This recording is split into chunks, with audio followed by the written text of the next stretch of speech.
exactamente quién fue Jesús, su nacimiento, su vida, su ministerio, su muerte, su resurrección. Vamos a explorar directamente quién fue Jesús, quién es y por qué es tan importante y por qué significa para nuestra vida.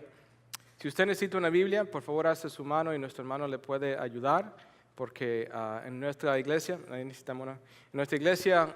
que enfatizamos que este es el centro de nuestro tiempo de adoración, el abrir la palabra de Dios, estudiar y entenderla. También tienen un bosquejo en su boletín que pueden seguir para tomar notas si quieren hacerlo. It's also in English, so if you're following along in English, you can see in the bulletin where we're going to be going. So vamos a comenzar a enfocarnos esta noche en el libro de Juan, San Juan, capítulo 1, de 1 al 5, y también el versículo 14, hablando sobre el nacimiento. Vamos a comenzar en el principio. Si queremos saber quién fue Jesús, claro, tenemos que empezar del mero principio, que es, claro, cómo Él nació. Dice la palabra de Dios: en el principio ya existía el Verbo, y el Verbo estaba con Dios, y el Verbo era Dios. Él estaba con Dios en el principio. Por medio de él todas las cosas fueron creadas. Sin Él, nada de lo creado llegó a existir. En Él estaba la vida, y la vida era la luz de la humanidad. Esta luz resplandece en las tinieblas, y las tinieblas no han podido extinguirla. Y saltemos al versículo 14. Y el Verbo se hizo hombre y habitó entre nosotros, y hemos contemplado su gloria, la gloria que corresponde al Hijo unigénito del Padre, lleno de gracia y de verdad. Esta es palabra de Dios. Si vamos a hablar de conocer a Jesús y estamos enfocando en un nacimiento, tenemos que comenzar aquí.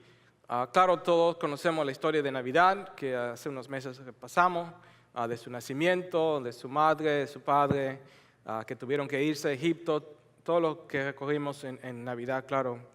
Pero la manera que el Evangelio de Juan comienza es muy interesante. Es totalmente diferente al Evangelio de Mateo, Lucas y Marcos. Él comienza de una manera como parece filosofía, ¿no?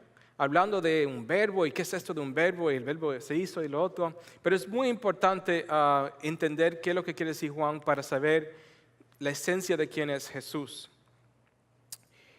Si fuéramos a conocer a alguien, ¿cómo conoces a esa persona? If you were going to know somebody, how do you know that person? Tú puedes decir, por ejemplo, yo conozco a Agatha y yo conozco cómo ella es, que ella es de Colombia, cómo tiene su pelo, cómo se maquilla, cómo se viste. Pero si yo no fuera a hablar con ella, puedo decir que la conozco. En realidad, no. La manera que conocemos a alguien es ¿qué? Hablando. So the way that we truly get to know somebody is by talking to that person. That's really how we get to see how that person is. Cuando tenemos conversaciones decimos, oh, es una persona chistosa. O posiblemente no, es una persona muy seria. O es una persona, ya eso nos da una idea de su personalidad. Hacemos preguntas sobre su trabajo, sobre su familia, su historia, de dónde vinieron. Pero todo sale ¿qué? En el hablar. Entonces, en otra palabra, que el hablar es importante. ¿Y qué dice aquí la palabra? El hablar viene con el verbo. So if you're looking at John 1, they're talking about the word. El verbo en la palabra en griego se llama logos. Okay? Logos es la palabra en griego. Es una palabra muy importante porque el Nuevo Testamento fue escrito en griego. Y las personas hubieran entendido que esa palabra estaba muy conectada a la filosofía griega, que el verbo era una esencia importante. Los griegos, ellos pensaban que la filosofía era lo más alto que uno podía hacer. En otra palabra, el hablar era una de las cosas más importantes. Y ellos se sentaban, así como ustedes, en un sitio, en una roca, donde sea, y oían a las personas decir filosofía. Siempre en las clases, cuando tomamos, siempre están así, con el dedo, ¿no? Tienen su bata y dicen así con el dedo, y que son tan importantes. Yo estuve en uno de estos sitios, yo tuve un privilegio hace mucho tiempo, gané un viaje a Grecia, y fui a Atenas y estuve cerca ahí del área donde tenían todas estas filosofías, todas estas personas.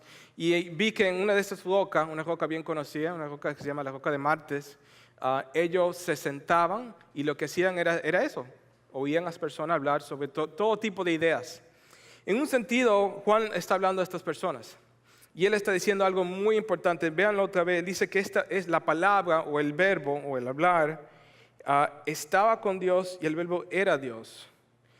Y que se dan cuenta que no es nada más que salió, fue creado, pero como una manera como que esto siempre ha existido desde el principio. Y dice el versículo 3, por medio de él todas las cosas fueron creadas.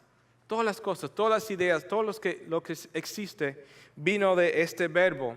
Y es muy interesante eso, desde el principio de este evangelio, Juan está diciendo que Jesús es Dios. So from the very beginning of his gospel, unlike the other ones, he's saying right off the bat, Jesus is God. Porque el único que puede hacer esto es Dios. Vamos a verlo de otra manera aquí en Hebreos 1:3. Dice, Dios que muchas veces y de varias maneras habló a nuestros antepasados en otras épocas por medio de los profetas, en estos días finales nos ha hablado, estamos hablando de hablar, por medio de su Hijo. A ese le designó heredero de todo y por medio de él hizo el universo. El Hijo es el resplandor de la gloria de Dios, la fiel imagen de lo que Él es y el que sostiene todas las cosas con su palabra poderosa. ¿Están dando cuenta de esta imagen de hablar, no? Y palabra. Después de llevar a cabo la purificación de los pecados, se sentó a la derecha de la majestad en las alturas. Hebreos 1, del 1 al 3. Noten lo que está diciendo aquí. Acabamos de decir que la manera de dos personas conocerse es que por el hablar. So we just talked about before that a way for two people to know each other is to speaking. And in the Old Testament, God would send a prophet. En el Antiguo Testamento, ¿qué hacía Dios? Dios decía, voy a mandar un profeta. ¿Y qué hacía el profeta? Era la voz de Dios para el pueblo, la manera de Dios comunicarse a esas personas con instrucciones especiales para el pueblo. Dice aquí, ¿lo dicen? Dicen, en antepasado habían profetas y era la manera de ¿qué? De Dios hablar con ustedes. Pero ahora Dios está hablando de otra manera. Qué rica imagen, ¿no? Y la manera que Él habla es ¿qué? Con el verbo que es ¿quién? Que es Jesús. En otra palabra, quiero que, y si están tomando notas, esto es un concepto increíble. La mejor manera de Dios comunicarse con nosotros es tras Jesús. Es el lenguaje más claro que vamos a tener. Si posiblemente no conocemos a Dios, estamos confundidos de Dios, no sabíamos de Dios, Dios dice, mira, aquí está mi hijo. Esta es la manera más clara de Dios comunicarse con nosotros. A este le designó heredero de todo, por medio de él hizo el universo. Él es el resplandor de la gloria de Dios. ¿Qué significa? Que Él es un reflejo de Dios, que Él es Dios. Cuando vemos a Jesús, estamos viendo a Dios mismo. So when we're looking, see the verse 3, he is this resplendor of the glory of God, as we're seeing God Himself. En otra palabra, la pregunta que verdaderamente debemos hacer es que, ¿quién es Dios? Cuando hablamos de Jesús y quién fue Jesús y su nacimiento y tantas cosas que la gente ha escrito de Él, pero en realidad estamos hablando de Dios, no nada más de un hombre que caminó, que hizo cosas bonitas y sanó y estas cosas, pero estamos hablando de Dios. Y Juan no deja ninguna duda. Vamos a mirarlo otra vez. En el principio ya existía el verbo y el verbo estaba con Dios y el verbo era Dios. ¿Qué dice ahí? Que el verbo y Dios son la misma cosa. Él estaba con Dios en el principio, pero también estaba con Dios. Algunos de ustedes deben estar rascándose la cabeza ahora mismo, ¿no? Juan lo que está haciendo en realidad está hablando sobre la Trinidad. La Trinidad es el concepto que tenemos que hay tres personas, pero nada más hay un Dios. ¿Okay? No hay tres dioses, pero nada más hay uno. ¿Okay? Y no tenemos todo el tiempo hoy para explicar sobre todo eso, porque claro, en realidad es un concepto tan importante, pero tan difícil, que humanamente tenemos dificultad de entenderlo, lo cual es justo porque es Dios. Si yo pudiera explicárselo a ustedes 100% para que lo entiendan, no sería Dios. Lo que nosotros humanamente tratamos de hacer es la mejor manera posible de explicárselo a ustedes es esto, que hay un Padre, que hay el Hijo, que hay el Espíritu Santo, y los tres son uno. El Padre no es el Hijo no es el Padre, el Espíritu no es el Padre, ni tampoco es el Hijo. ¿Okay? Son tres personas, pero todos son ¿qué? Uno. Tras la historia de la iglesia han visto diferentes ejemplos para tratar de explicarlo, pero en realidad todos fallan, porque es un concepto difícil de entender. Pero aquí en estos versículos que lo vemos una esencia de eso. ¿Qué dice? El verbo es Dios, pero también estaba con Dios.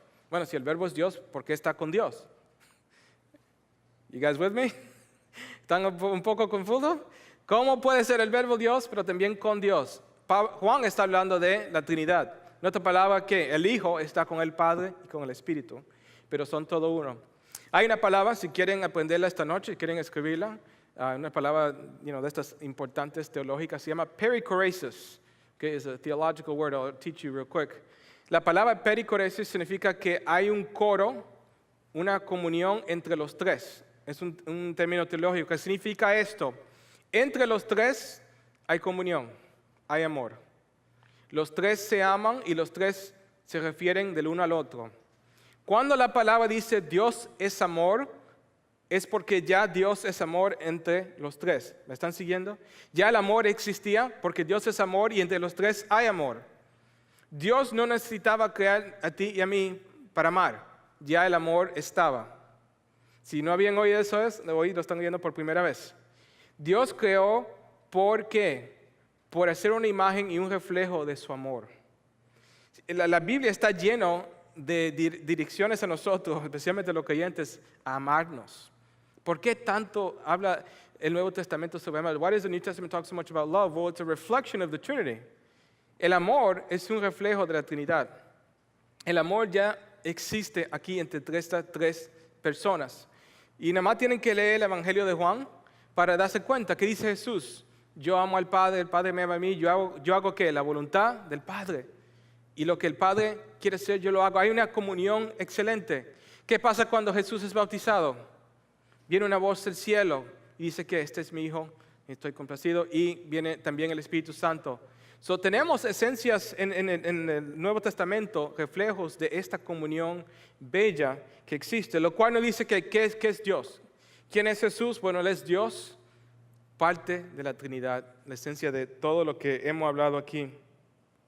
Versículo 6, vino un hombre llamado Juan, no llegamos a parte del 5, esta luz resplandece en las tinieblas y las tinieblas no lo han extinguido.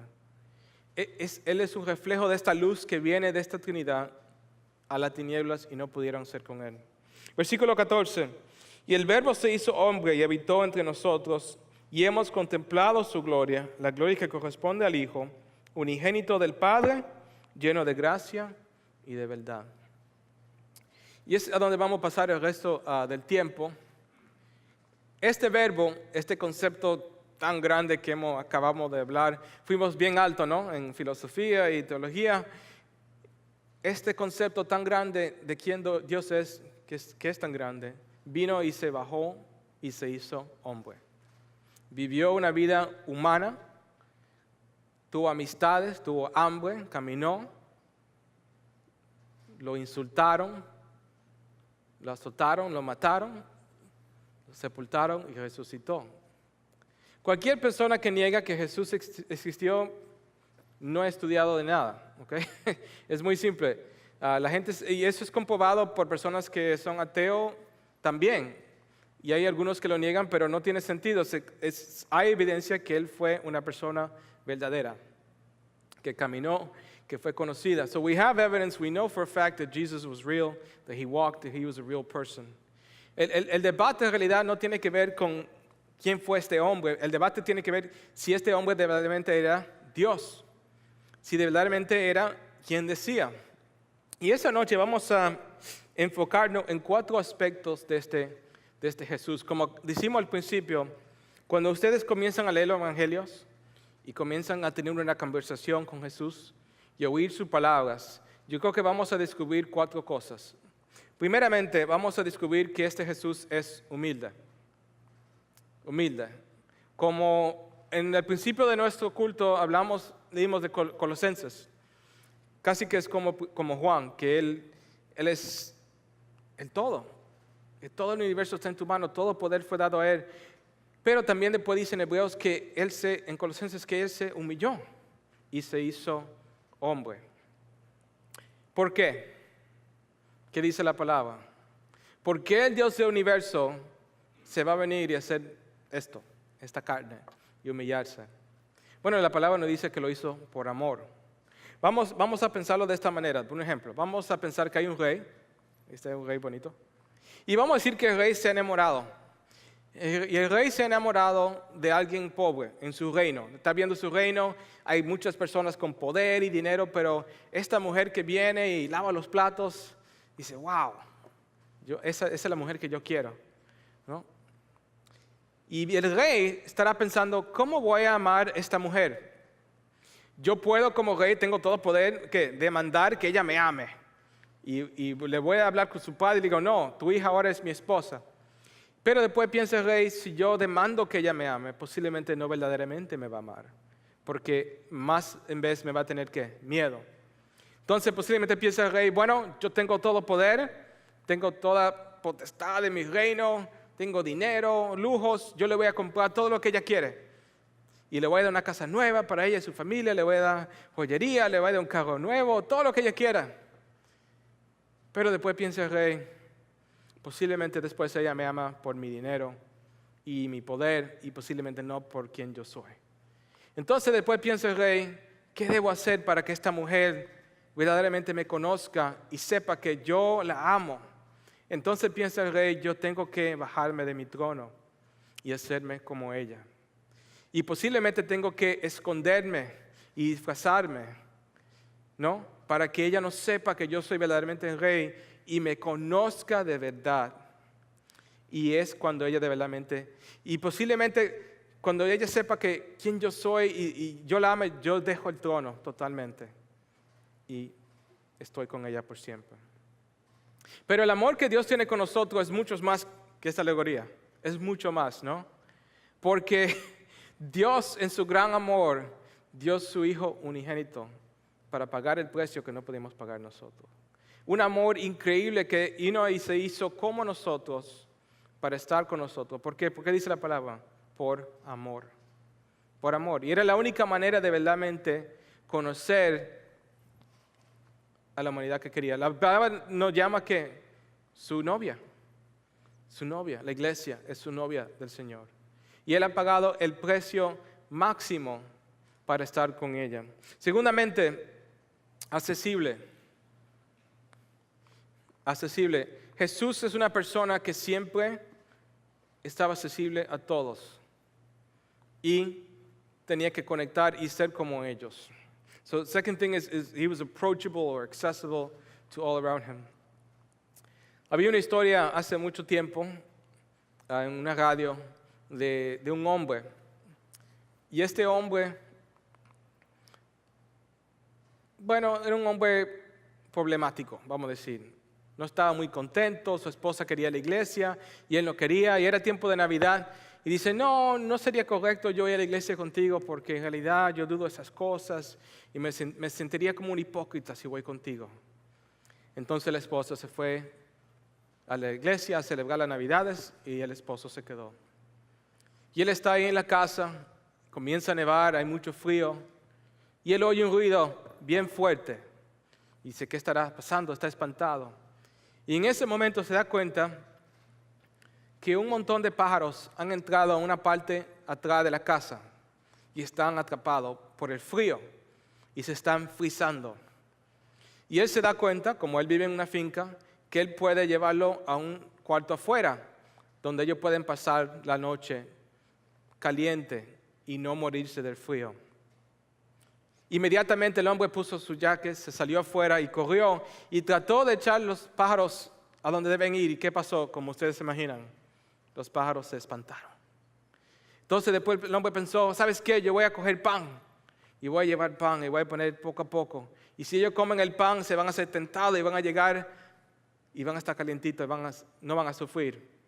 Pero los pájaros estaban tan espantados que no cogieron el pan. Y el hombre pensó, ¿qué voy a hacer? Todo lo que yo trato de hacer, lo espanto, no me entienden. Ellos me ven a mí como un monstruo tan grande. Soy un extraterrestre para ellos.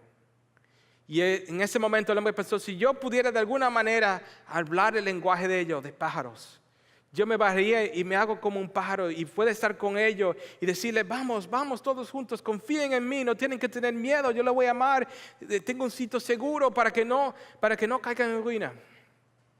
Y en ese momento dice la historia que el hombre oyó las campanas de la iglesia sonar y el hombre se cayó en la rodilla a llorar dándose cuenta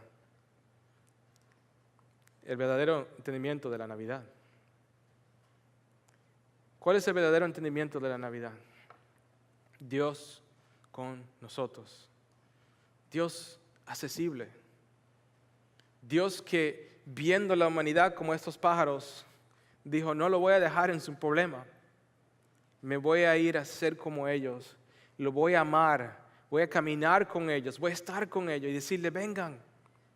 Vengan al reino de Dios. Dice la palabra en Hebreos. Porque no tenemos un sumo sacerdote incapaz de compadecerse de nuestras debilidades, sino que uno que ha sido tentado en toda la misma manera que nosotros, aunque sin pecado. Así que acerquémonos confiadamente al trono de la gracia para recibir misericordia y hallar la gracia que nos ayuda en el momento que lo más lo necesitamos. En el momento que más necesitamos a Dios, ¿podemos hacer qué? Entrar al trono de Dios. The moment where we most are going to need God, we can get close to God. God is approachable, God is accessible. Hermanos, es increíble, ¿no? Es un concepto muy importante que Dios no nos ha dejado, que Él dice, no, yo estoy con ustedes. Y una de las últimas cosas que Él dijo antes de irse, dijo que yo estaré con ustedes hasta el fin del mundo. Terceramente, Jesús siempre fue por los desválidos. Jesus was always for the underdogs. Él siempre fue por las personas que no tenían de comer, las personas que necesitaban de sanidad, las personas que el gobierno le había atropado. Jesús siempre fue por ellos. Su madre, María, reconocía esto cuando Él venía a nacer. Vean conmigo el libro de Lucas, capítulo 1, 47 a 55. María, reconociendo lo que le había dicho el ángel, conectando las cosas, la profecía del Mesías, ella tiene una canción aquí en Lucas 1. Y en esta canción, ella anhela que se cumplan las cosas que Dios ha dicho que se van a hacer. Dice así, entonces dijo María, mi alma glorifica al Señor y mi espíritu se regocija en Dios mi Salvador, porque se ha dignado fijarse en su humilde sierva. Desde ahora me llamarán dichosa todas las generaciones, porque el poderoso ha hecho grandes cosas por mí, santo es su nombre. De generación en generación se extiende su misericordia a los que le temen. Hizo proezas en su brazo, desbarató las intrigas de los soberbios. De su trono derrocó a los poderosos, mientras que ha exaltado a los humildes. A los hambrientos los colmó de bienes, y a los ricos los despidió de las manos vacías. Acudió en ayuda de su siervo Israel, y cumpliendo su promesa a nuestros padres, mostró su misericordia a Abraham y a su descendencia para siempre. ¿Qué decía María? Y Jesús no había hecho nada todavía. Pero ella estaba dándose cuenta, Dios le estaba inspirando de que algo especial iba a pasar con este niño, que iba a ser un hombre en cual los poderosos iban a tener temor. ¿Cuál es el libro más peligroso del mundo? La Biblia. La Biblia es el libro más peligroso del mundo. En varios países lo condenan. En los países que son comunistas, que son ateos, condenan ese libro y cualquier persona que lo tiene puede ser condenada hasta la muerte. ¿Por qué? Es irónico, ¿no? Si es un libro de un Dios que ellos no creen, ¿por qué es tan peligroso? ¿Por qué es tan peligroso? Porque cuando la gente comienza a leer este libro, ¿ok? Y comienzan a leer sobre Jesús, y que Jesús sanó a personas que estaban debilitadas, que Él, la manera que Él trató el gobierno, la manera que trató a los fariseos, las cosas que Él dijo, la gente dice, wow, esto es un Dios. Y comienzan a creer, y si estaban así desvalidos, comienzan a subirse y darse cuenta, no, yo tengo valor, Dios me ama, y todo cambia. Y eso es peligroso. Eso es peligroso si hay un gobierno en que el hombre quiere ¿qué? Controlar. Porque la gente comienza a leer y se dan cuenta que este Jesús era diferente a cualquier otro hombre. Él tenía algo especial. Él apreciaba a la gente.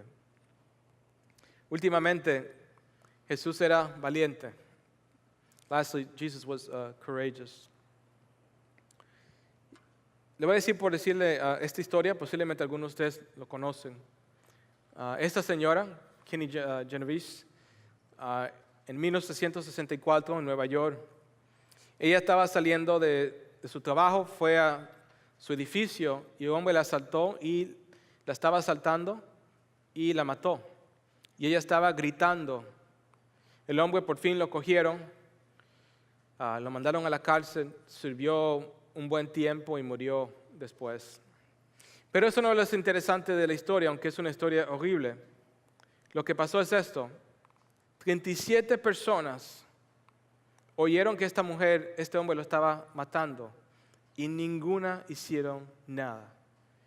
Cuando esto pasó en Nueva York en 1964, fue la historia número 1 por todo el país. Todo el mundo no lo podía creer. Una mujer, un hombre matándola, ella con llantos y gritos, que alguien la ayude. En esos edificios, si ustedes no han visto, todas las ventanas pueden ver lo que está pasando, todo se puede oír, porque el sonido da eco bien fácil. Nadie se atrevió a ayudar a esta mujer, ella murió. ¿Por qué? Nadie era valiente. Nadie era valiente. Todo viendo y sabiendo lo que estaba pasando, sabían que si ellos fueran a bajar a ayudar a esta mujer, recogían el riesgo de que este hombre iba a coger el cuchillo y tratar de ¿qué? Apuñalarlo a ellos. En otras palabras, que ser valiente es riesgoso. Es difícil, ¿no? Porque nos ponemos vulnerables. Si esta persona posiblemente viene, no puede hacer algo a nosotros. ¿Qué pasó con Jesús? ¿Qué pasó con nuestro Dios? Juan 10, de 11 a 15.